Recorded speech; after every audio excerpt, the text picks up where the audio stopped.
14 and 24, I think it is.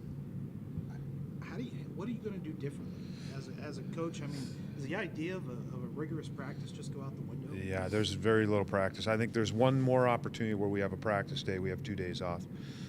That's after this first segment here of 7 and 12. They have 8 and 12. So that's really probably the last practice that we'll have. We'll have morning skates where I think if you want to accomplish something systematically out on the ice, you can do that then.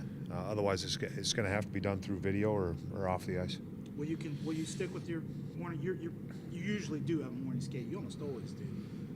Will that continue to be the case? For me, yes. And giving the guys optionals like on today where they can recover, and then you bring the whole group out just to.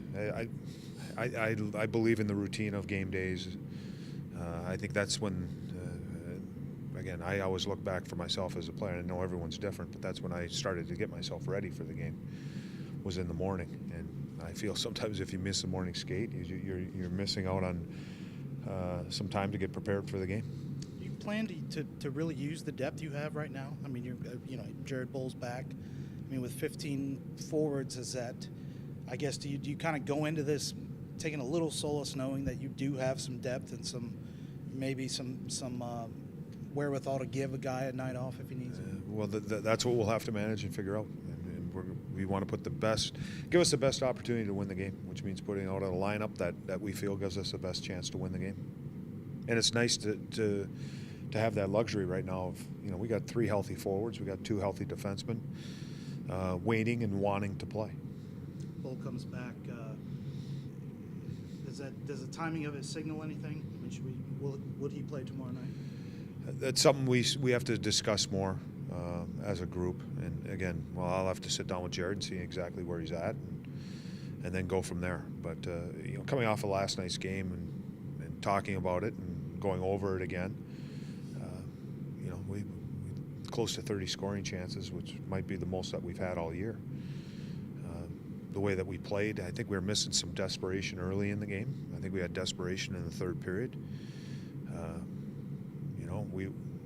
We're probably closer to the good side through the first 2 periods, and I thought we had the desperation we needed, but we just got to find that desperation from the start. And again, having said all that, you watch the guys play, the guys that are in the lineup, we're to a man, we're pretty good.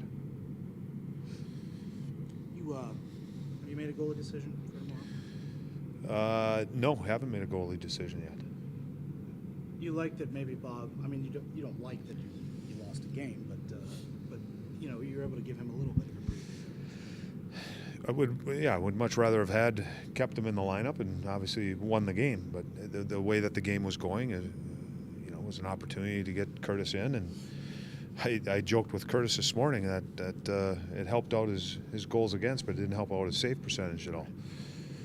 And the way that the third period went, so I would love to have Bob played all 60, and the way that the game was going, decision is to get Curtis in for a couple different reasons. Are you leaning towards one goalie or the other? I don't know. It might be a flip of the coin.